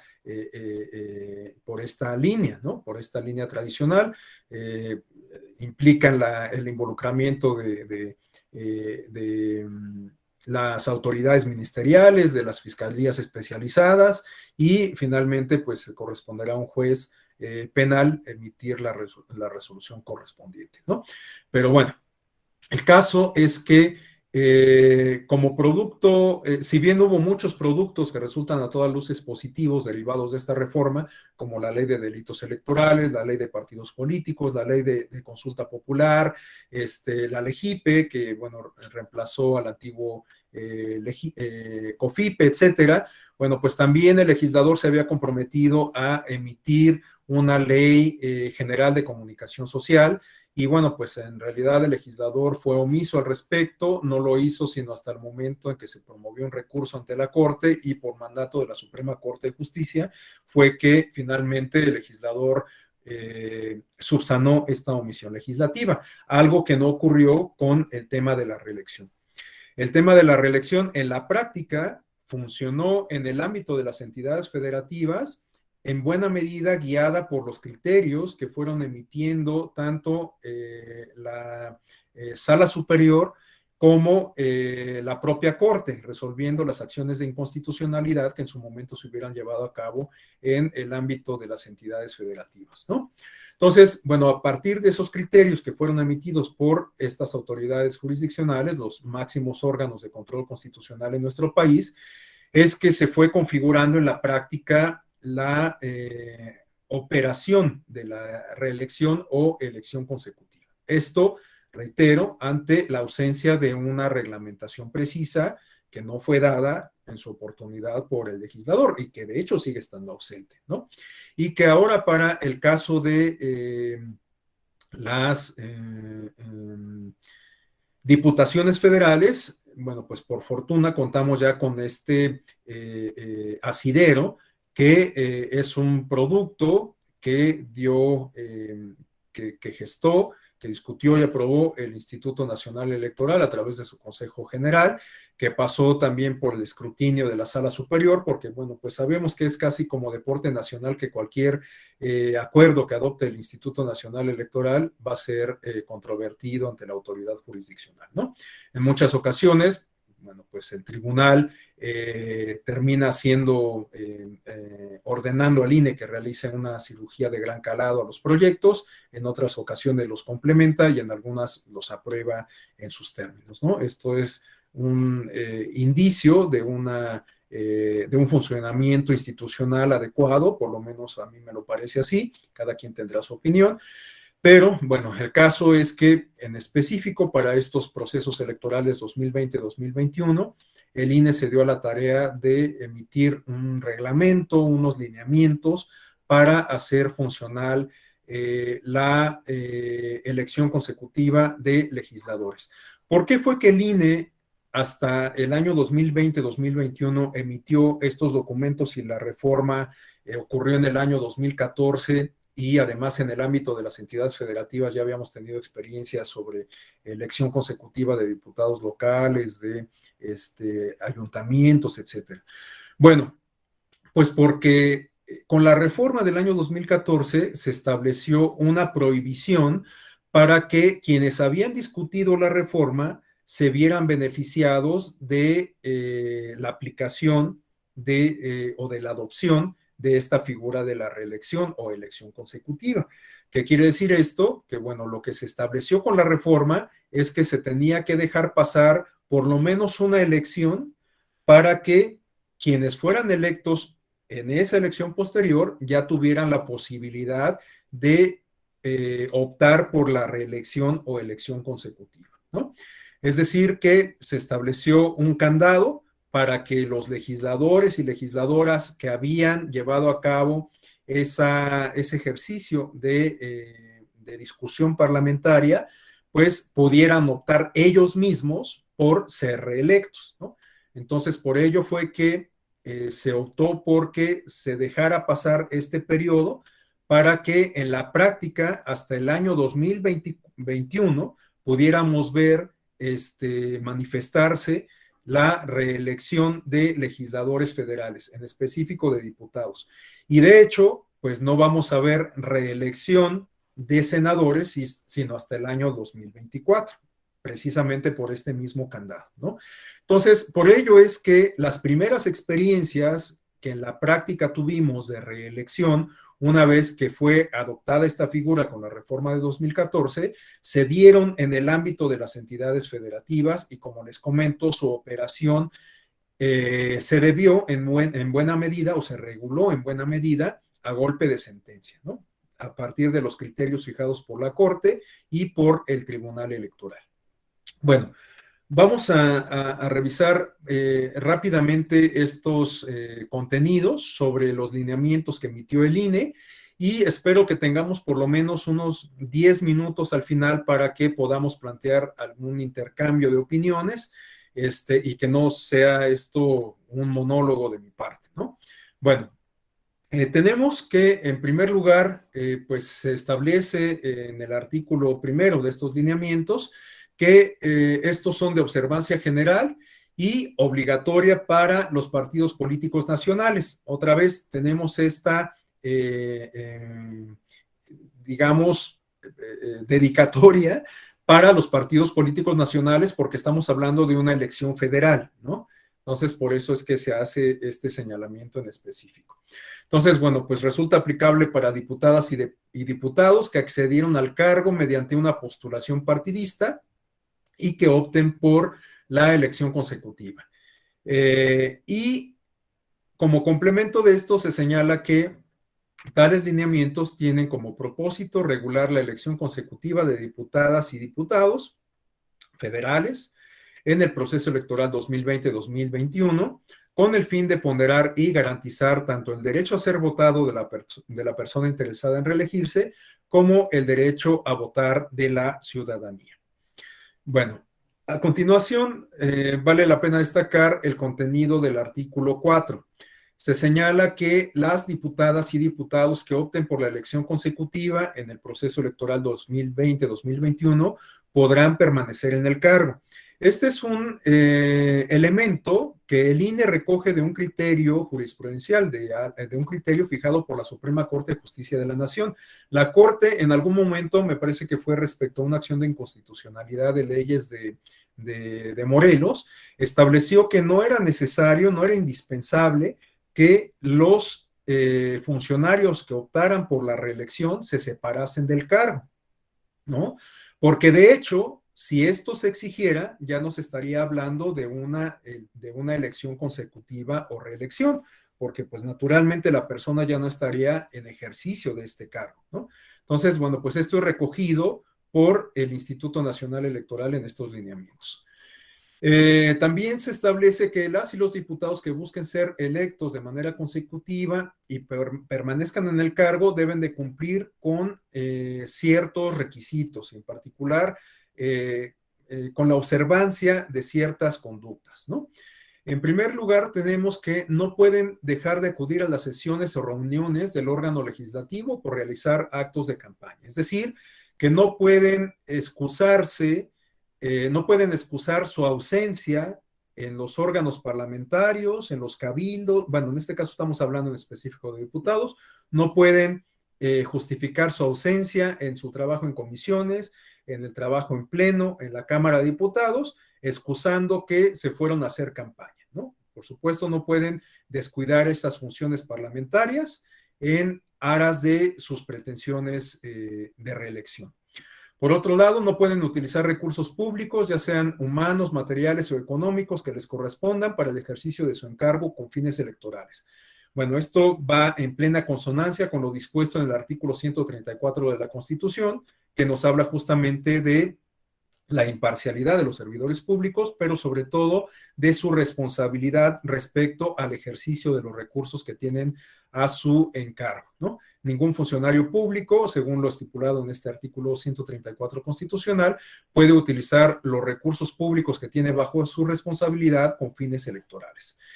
En tercer lugar, tenemos que deben de cumplir con las obligaciones inherentes a su encargo y las y los diputados que busquen ser electos de manera consecutiva y no se hayan separado del cargo, deben contar en todo momento con todos los recursos públicos que les sean inherentes al cargo, debiendo aplicar dichos recursos con apego a lo establecido en los párrafos séptimo y octavo del artículo 134 constitucional.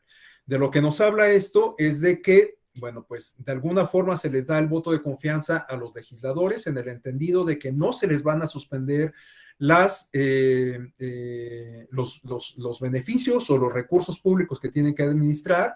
Beneficios me refiero, por ejemplo, a estas cuestiones relacionadas con los vehículos asignados, con el personal que tienen a su cargo, las oficinas, etcétera. O sea, todo esto, todos esos recursos para financiar todos esos aspectos se le van a tener que seguir dotando, pero por supuesto que tiene que manejarlos con el profesionalismo, la imparcialidad a que obliga precisamente ese artículo 134 constitucional, ¿no? Bueno, por otro lado, como parte de este mismo artículo 4, se establece que las y los legisladores que buscan ser electos de manera consecutiva para un segundo periodo deben de atender las medidas siguientes. En primer lugar, manifestar su intención y su decisión de ajustarse a las provisiones y límites establecidos en la normatividad. Es decir, que quienes tuviesen interés en ser electos tenían que manifestar esta intención al Instituto Nacional Electoral. Y esto, pues por supuesto que va de la mano con el principio de certeza, ¿no? O sea, no valía que alguien fuera nadando de muertito, haciendo campaña de manera velada, sin que nadie se enterara, porque, bueno, pues no había manifestado abiertamente sus pretensiones políticas y que, pues ya llegado el momento, dijera, pues yo quiero ser postulado nuevamente para este mismo cargo, ¿no?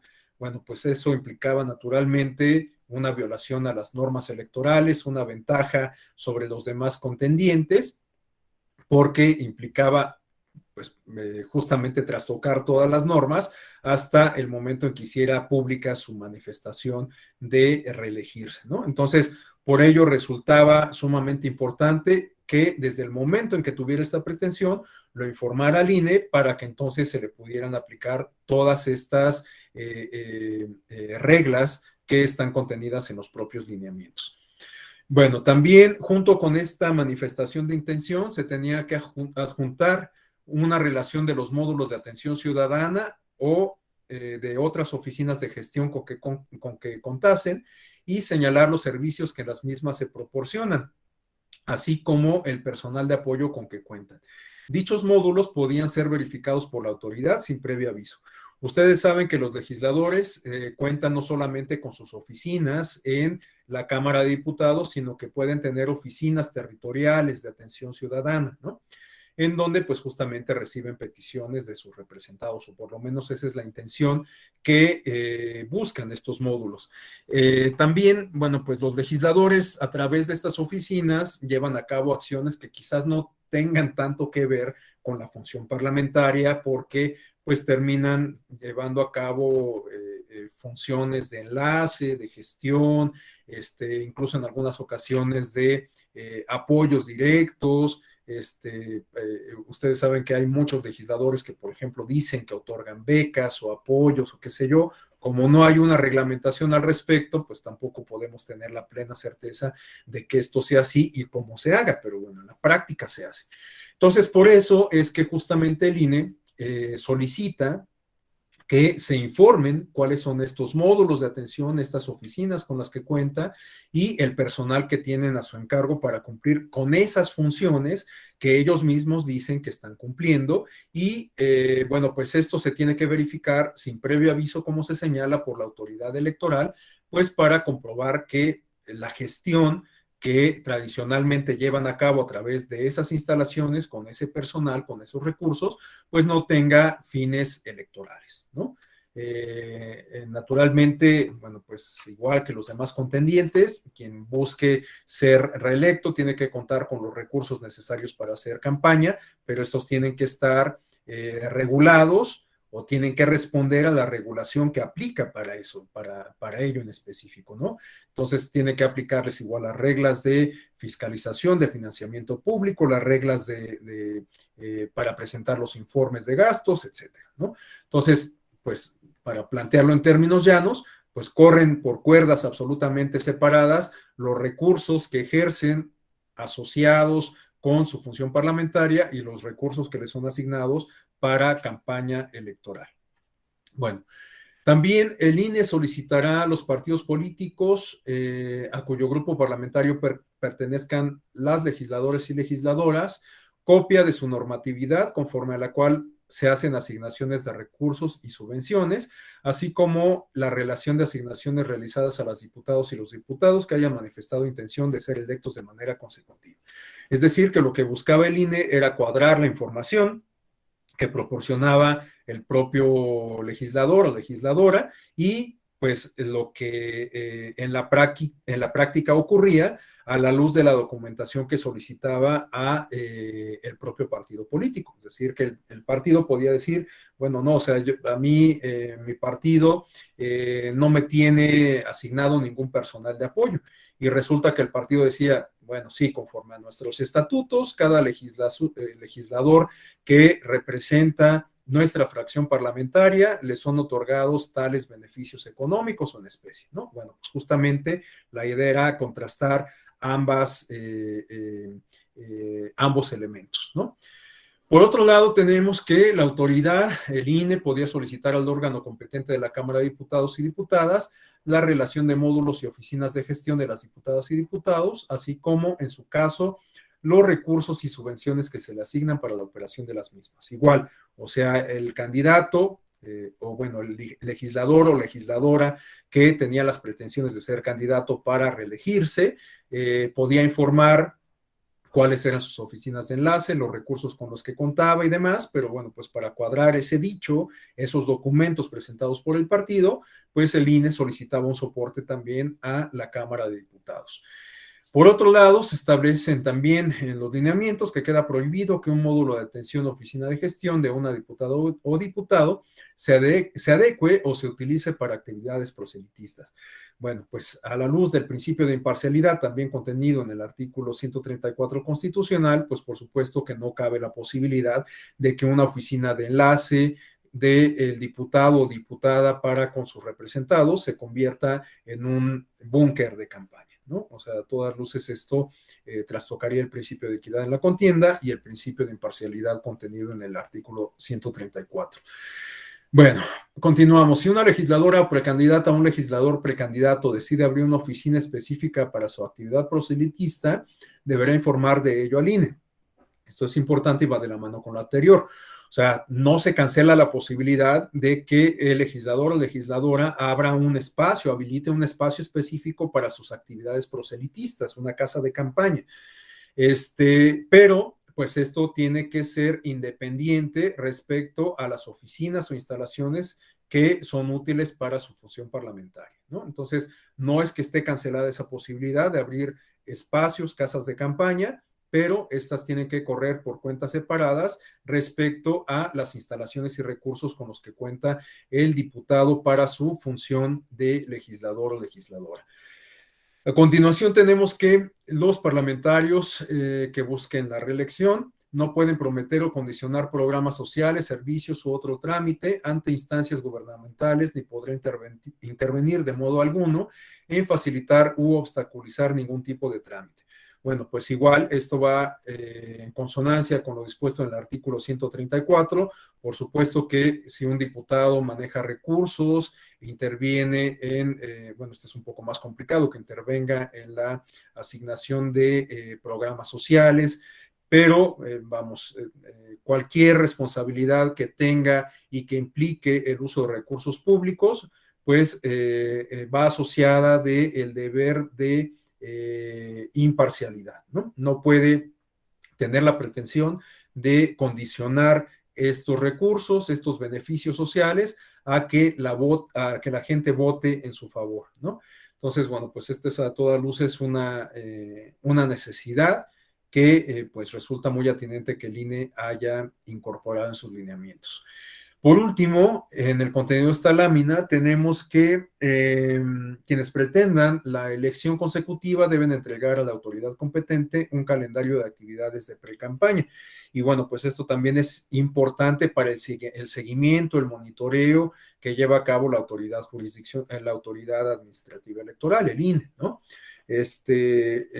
Porque bueno, pues puede ser el caso que el legislador o legisladora de manera espontánea organizara un meeting con miles de personas y que pues pasara de noche todo lo que tiene que ver con la verificación de parte de la autoridad administrativa, es decir, los recursos utilizados, los informes de gastos de pre-campaña y de campaña, la facturación correspondiente, etcétera, ¿no? Entonces, bueno, pues en la medida en que con anticipación el INE tenía conocimiento de las actividades proselitistas que iba a llevar a cabo el legislador en consonancia con sus pretensiones de ser reelecto, pues podía el INE llevar a cabo estos ejercicios de verificación in situ, ¿no?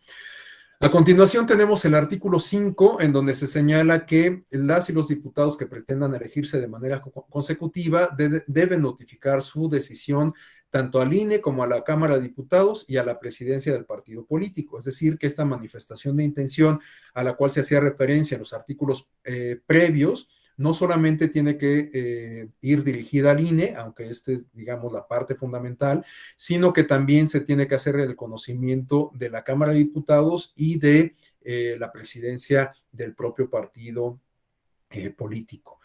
A continuación tenemos el artículo 6, en donde se señala que la postulación para diputaciones federales de manera consecutiva solo podrá ser realizada por el mismo partido o en su caso por cualquiera de los partidos políticos integrantes de la coalición que los hubiera postulado en la ocasión anterior, salvo que hubiesen renunciado o perdido su militancia antes de la mitad de su mandato.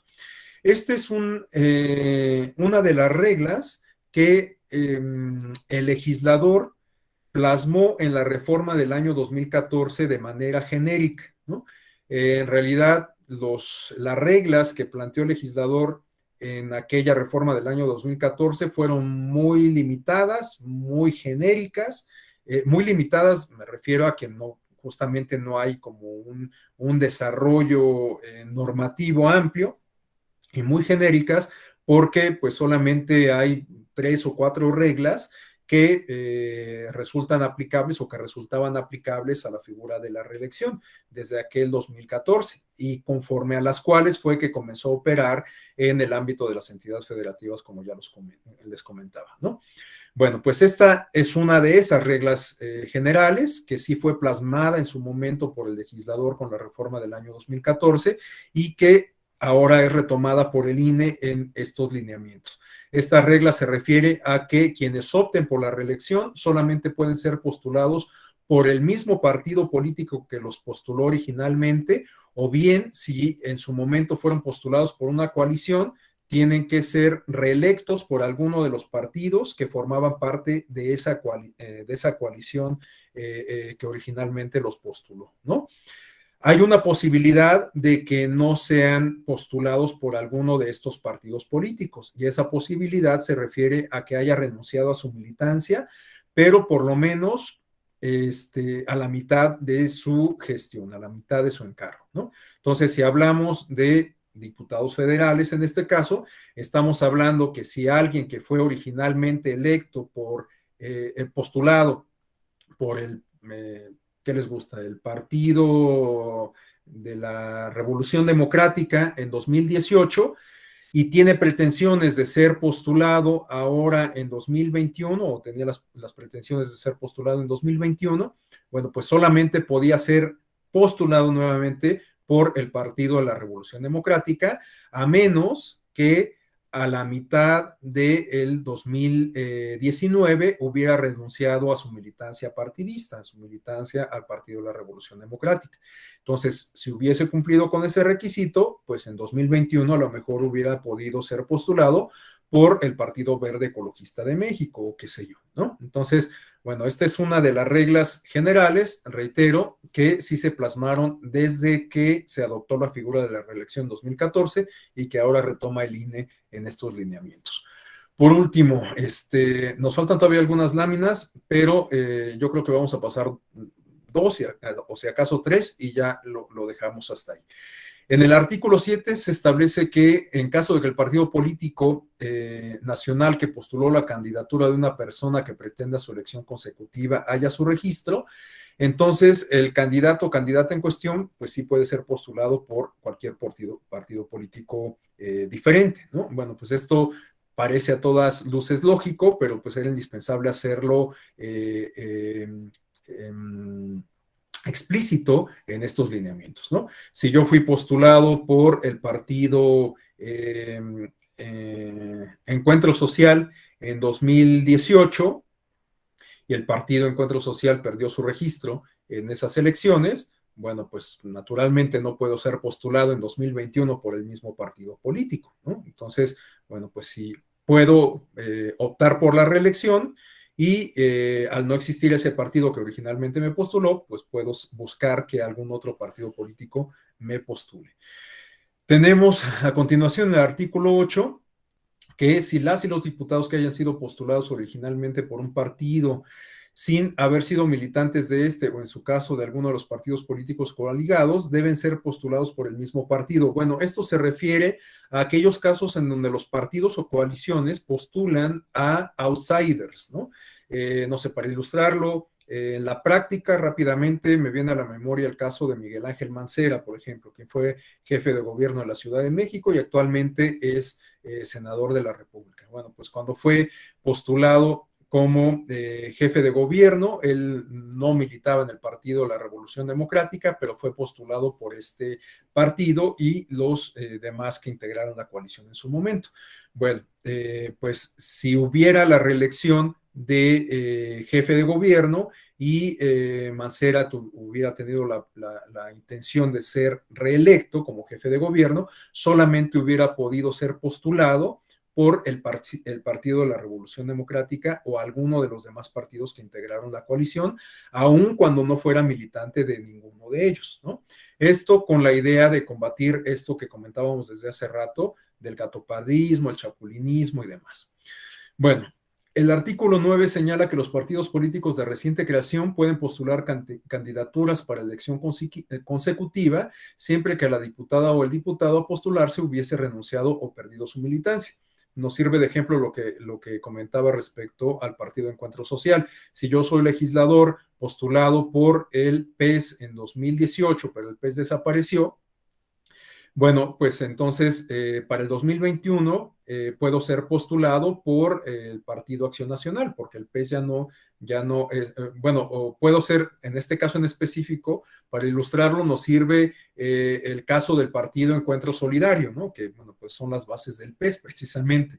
Entonces, bueno, pues es un partido que aun cuando tenga las bases de otro partido extinto, finalmente se trata de un partido de nueva creación. Entonces, bueno, pues el Partido Encuentro Solidario bien pudo haber postulado legisladores, la verdad es que no tengo el dato a la mano de si finalmente en la práctica algo se ocurrió, pero bien pudo haber postulado legisladores que en su momento hubiesen ganado la elección postulados por el Partido Encuentro Social en 2018, ¿no? Bueno, tenemos por último el artículo 10, que las y los diputados podrán elegirse de manera consecutiva a través de una fórmula electoral distinta a la de origen, es decir, cambiando la persona que funge como propietaria o como suplente. Bueno, las postulaciones, como ustedes lo saben, responden a la integración de fórmulas, un propietario y un suplente precisamente, ¿no? El propietario, en caso de ganar la elección, es quien ejerce el cargo y solamente en caso de renuncia, declinamiento de licencia, bueno, pues el suplente pues lo reemplaza en el cargo, ¿no? Entonces, bueno, pues también aquí se establece un criterio para la integración de las fórmulas correspondientes, ¿no? Es un criterio más de tipo técnico, si se me permite. Por último, vamos a referirnos a estos últimos contenidos y ya lo dejamos aquí para tener por lo menos algún tipo de réplica de ustedes, aunque sea un comentario puntual. Bueno, tenemos que en el artículo 11 se establece que las y los diputados que estén gozando de licencia, así como los suplentes que hubiesen ocupado el cargo por vacancia de la diputación, pueden optar por su elección consecutiva mediante una fórmula electoral distinta, ¿no? Bueno, pues esto está enfocado sobre todo justamente en esos casos donde el suplente por determinada circunstancia asume el ejercicio del cargo, ¿no? Y en el artículo 12 tenemos que pueden optar por la elección consecutiva las diputadas y diputados federales, tanto por el principio de mayoría relativa como por el principio de representación proporcional. Esto es importante porque, como comentábamos hace rato, en el origen, en la discusión parlamentaria, se planteaba la posibilidad, o hubo quienes plantearon la posibilidad, de que la reelección solamente aplicara para los cargos de mayoría relativa y se dejara fuera a los de representación proporcional. Bueno, pues acá el INE, en función de que no hay una regla explícita en la legislación electoral, en la Constitución, en ningún lado, establece que la reelección para el caso de diputados federales puede ser aplicable tanto para aquellos que fueron electos en un primer momento por el principio de mayoría relativa, como para aquellos que fueron electos por el principio de representación proporcional. Aunque, bueno, para el caso de representación proporcional, establece aquí un complemento. Dice el INE que las y los diputados de representación proporcional que opten por buscar la elección consecutiva solo pueden hacerlo a través del partido político nacional que los postuló en el proceso electoral federal 2017-2018, toda vez que las listas por este principio no forman parte de las coaliciones, salvo que hubiesen renunciado o perdido su militancia antes de la mitad de su mandato. Esto igual va encaminado a combatir estos fenómenos del gatopardismo, ¿no? En este caso, como estamos hablando de diputados que son electos por el principio de representación proporcional y el principio de representación proporcional se basa en las listas que cada partido político registra ante el INE, bueno, pues ahí evidentemente no aplica el criterio de la coalición, ¿no? Porque las asignaciones de representación proporcional se hacen en función de las propuestas que cada partido en lo individual plantea, registra ante el Instituto Nacional Electoral. De tal suerte que, para efectos prácticos, las coaliciones no tienen ningún tipo de injerencia en la asignación de escaños de representación proporcional. De hecho, bueno, pues corren por cuerdas completamente separadas los triunfos electorales de mayoría y los de representación proporcional, pero eso pues lo vamos a explicar con mayor detalle el día de mañana que veamos el tema de RP. Bueno, pues como les decía, prácticamente agotamos el tiempo, perdón, la verdad es que me faltó un poco para concluir la totalidad de las láminas. Para quien le interese la presentación, bueno, pues se la puedo proporcionar por correo electrónico, se los comparto, es rafael.caballero@te.gov.mx, me hacen la solicitud y se las comparto con todo gusto. Y bueno, pues estamos sobre la hora, pero de verdad que me apena mucho que estemos ya sobre el tiempo, pero si alguien desea hacer algún comentario, alguna aportación, alguna precisión, pues bueno, por favor le pido que lo haga pues en esta fase final.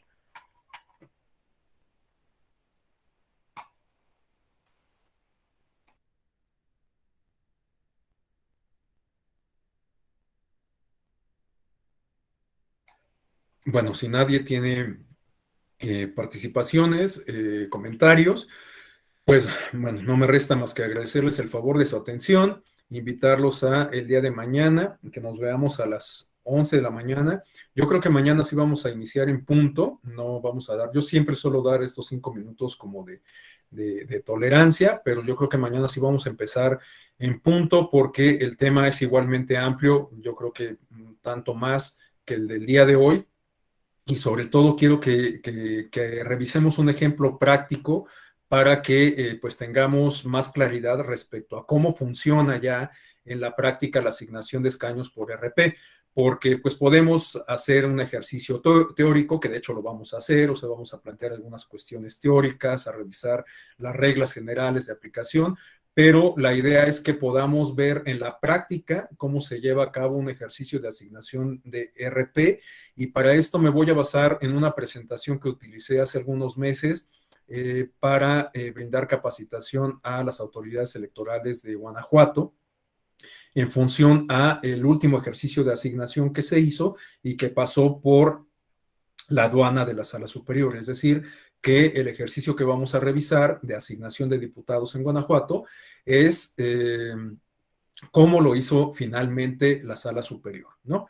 Entonces, bueno, pues se los adelanto, vamos a comentar todo esto el día de mañana y bueno, pues nada, les deseo muy buena tarde.